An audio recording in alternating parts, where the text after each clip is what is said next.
प्रिय संस्कृत मित्राणि नवा संस्कृता। आज के संस्कृत स्टडी में हम वाचन कर रहे हैं नीति शतकम। महाकवि श्री भर्तृहरि द्वारा विरचितम नीति शतकम। और नीति शतकम में हम पढ़ रहे हैं सुजन पद्धति।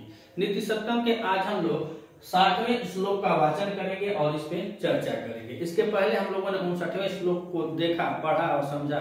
अगर आप इस चैनल पे नए हैं तो चैनल को सब्सक्राइब कीजिएगा, वीडियो अच्छी लगे तो वीडियो को भी लाइक कीजिएगा। और इसके पहले नीति शतकम के 59 श्लोक मेरे इस चैनल के प्लेलिस्ट में है, आप जाकर वहां पे साफ स्पष्ट और खास करके पूर्वांचल वालों के लिए तो मतलब अपनी ही भाषा में थोड़ा एकदम आसान मायने से मैं यह वीडियो आप लोगों के तहत पहुंचाने का कार्य कर रहा हूं। टीजीटी की परीक्षा के तहत यूपी टीजीटी के जितने भी सिलेबस है संस्कृत विषय के सभी विषयों सभी मतलब जो पुस्तकें हैं जो हमारे टीजीटी सिलेबस में है सबका बहुत आसान और सरल तरीके से आप तक मेरी वीडियो जाती रहेगी। आशीष आप बनाए रहे, स्नेह प्रेम बना रहेगा और हमारी वीडियो अब तक जाती रहेगी जो आगे आप लोगों की परीक्षा में बहुत उपयोगी होगी। सरल से सरल, आसान से आसान भाषा में हम आप तक वीडियो पहुंचाने का काम करते रहेंगे। तो आइए देखते हैं यह वसंत तिलका छंद में है। अब यहाँ पे कवि जी क्या बतला रहे हैं कि वसंत तिलका छंद में लिख रहे हैं यह जो गुण होते हैं या जो बड़े कर्म वाले होते हैं उन्हीं लोगों को यह सब प्राप्त होता है। तो वही इस श्लोक में बतलाए हैं। और इससे पूर्व श्लोक में बतलाए थे कि अधम मध्यम और उत्तम जो कोटि होती है वह संसर्ग से ही जायते, मतलब संसर्ग से ही उत्पन्न होती, संग से ही सगुण उत्पन्न होते हैं। तो आइए हम आज वाचन करते हैं श्लोक नंबर 60 का वसंत तिलका छंद में। और वसंत तिलका छंद का लक्षण क्या होता है? उक्ता वसंत तिलका तब जा जगोगा, उक्ता वसंत तिलका तब जा जगोगा।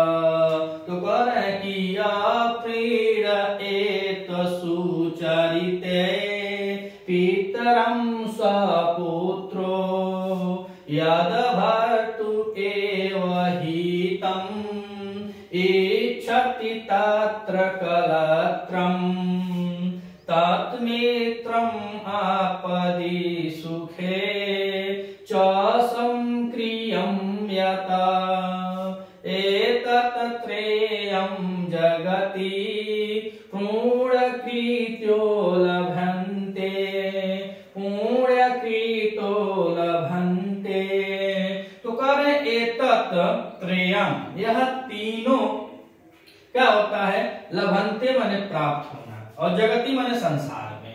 यह तीनों जो प्राप्त होते हैं वो पूर्ण कर्मों से संसार में उन्हीं को प्राप्त होते हैं जो यह पूर्ण कर्म किए होते हैं। तो कह रहे हैं कि एतत् त्रयम पूर्ण कृते लभन्ते जगति, संसार में यह तीनों जो पहली दूसरी और तीसरी लाइन में बताएंगे तो कह रहे हैं कि यह तीनों उन्हीं को प्राप्त होता है जो पूर्ण काम किए होते हैं, जो पुण्य का काम करते हैं, जो अच्छे होते हैं, सज्जन लोग होते हैं, वो पूर्ण कर्मों वाले होते हैं, उन्हीं को यह संसार में तीनों चीज की प्राप्ति होती है। तो क्या क्या होती है? तो पहली दूसरी और तीसरी लाइन में अब यह बतला रहे हैं। तो बता रहे हैं क्या? यह माने जो, यह माने जो प्रीण एतु सुचरिते पितरम सह पुत्रो।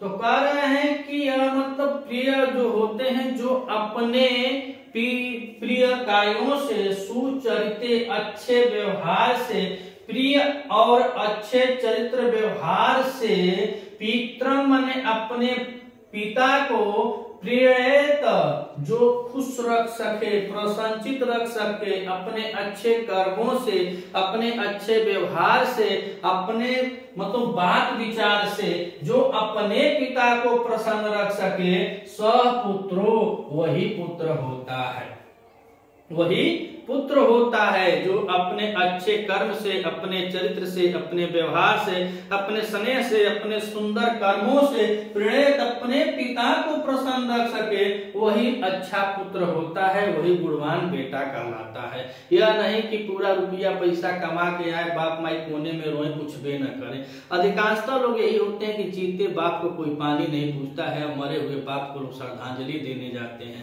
पितृ विसर्जन में जाते हैं, जब देखते हैं कि बहुत भय होता है उनके अंदर, क्या है कि जीते बाप को, जब तक बाप जिंदा है उसको कोई पानी के लिए नहीं पूछता। अधिकतर बाप ऐसे होंगे जो कोने में बैठकर तड़प रहे होंगे पानी के लिए, खाना के लिए, बेचारे चिंदेर बर्दर हो करके वो अपने जीवन को काट रहे हैं और उसका पुत्र को कोई फर्क नहीं पड़ता है। लेकिन वही पुत्र जिस दिन पिता मर जाता है ना, वो दिन पूरा रोता है। इसलिए नहीं रोता है कि उसका प्रेम था, उसका स्नेह था अपने पिता से, नहीं, वो इसलिए रोता है कि उसको अब उस मृत्यु ने झकझोर कर रख दिया, झकझोर कर रख दिया। उसको भय सताने लगा, डर सताने लगा कि मैंने अपने पिता के साथ जो कर्म किया है अब वह कर्म मुझे वापस आएगा, वह कर्म मुझे वापस आएगा। तो यही बता रहे हैं कवि जी कि पुत्र वही है जो अपने बाप को, अपने पिता को कम से कम अपने सुचरित्र प्रियते, अपने सुंदर व्यवहार से, अपने सुंदर चरित्र से अपने पिता को खुश रख सके, वही पुत्र है। नहीं तो पुत्र तो सब है, दुनिया चपल ही पुत्र से कमी थोड़ा ना। मगर कह रहे हैं कि यह प्रियते सुचरिते पितरम स्वपुत्रो, तो वह पुत्र वही है जो अपने पिता को सुमन अच्छे चरित्र, अच्छे चरित्र से प्रेरणा, मतलब प्रेम से, सम्मान से जो अपने पिता को रख सके, सुंदर चरित्र वाला हो और प्यार रखता हो अपने पिता से, तो वही पुत्र का भागी है, चाहे वही पुत्र कहलाने लायक है। और कह रहे कि यद भर्तु एव, और जो भर्तु एव अपने स्वामी को अपने पति के प्रति करे एव, तो जो भर्तु माने अपने स्वामी होता है, यहाँ पति भी हो जाएगा। तो कह रहे हैं कि जो अपने पति के प्रति हितम इच्छति, जो अपने पति के प्रति या अपने पति के हित की इच्छा रखती है, हित की इच्छा रखते हैं। ना कि यदि करवा चौथ भूख दें, 365 दिन में करवा चौथ भूख दें, या 364 दिन पास विपक्षे में बोली पक्ष का जो नामे ना आवे, तो ये कह रहे कि ये भर्तु एव, अर्थात वह स्त्री वही है जो अपने हित का, अपने पति के यानी स्वामी, भर्तु माने स्वामी या पति के हित की इच्छा रखती है। तब तक कलत्र, कलत्र माने होता है पत्नी, और पत्नी वही होती है जो अपने पति के हित की बारे में सोचे। और नीचे कह रहे हैं मित्रम आपदी सुखे च समप्रियम यत, यत माने जो, च माने और जो मित्र होता है, कर मित्र, मित्र वही होता है जो आपादी और सुखे समक्रियम, लगातार जो पूरी उसके अंदर कोई क्रिया न हो।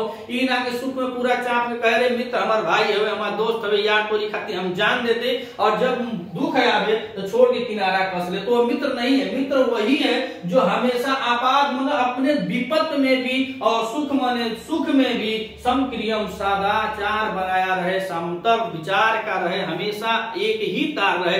यह नहीं कि दुख में आपका साथ छोड़कर भाग जाए, सुख आए तो आपको कहे आप हमारे मित्र हैं, भैया हैं, स्वार्थ के पीछे न हो, सुख दुख में आप समान बना रहे, ऐसा मित्र हो। और नीचे कह रहे हैं एतत् त्रियम जगति पूर्ण कीर्त्यो लभ्यते, पूर्णवान अगर पूर्ण कर्म किए हैं इस संसार में, तब यह तीनों आपको प्राप्त होंगे, अच्छा पुत्र, अच्छी पत्नी और अच्छा मित्र। तो पुत्र और पत्नी तो मान लीजिए रिश्ता में हो जाता है, लेकिन मित्रता एक ऐसा है जो जीवन में आदमी खुद की कमाई का वह रिश्ता होता है, ब्लड रिलेटिव नहीं होता है, कोई रिलेशन नहीं होता है। अगर मित्र जीवन में सही मिला तो समझिए कि धन्य है, धन्य जीवन है, धन्य है। क्या कि मित्रता ही एक ऐसा चीज होता है जो मनुष्य पैदा होने के बाद, अगर पैदा होता है तो पूरा रिलेशन मिल जाता है, पैदा होते ही पूरा रिलेशन मिल जाता है। लेकिन जो मित्र अगर सही ढंग से उतर जाए तो आदमी का खुद की पूंजी होती है, खुद कमाया हुआ रिश्ता होता है, हर चीज से बेगाना होता है, लेकिन खुद से और अपने बाद वही होता है। तो ऐसे मित्रों की कामना तो सही कह रहे हैं कवि जी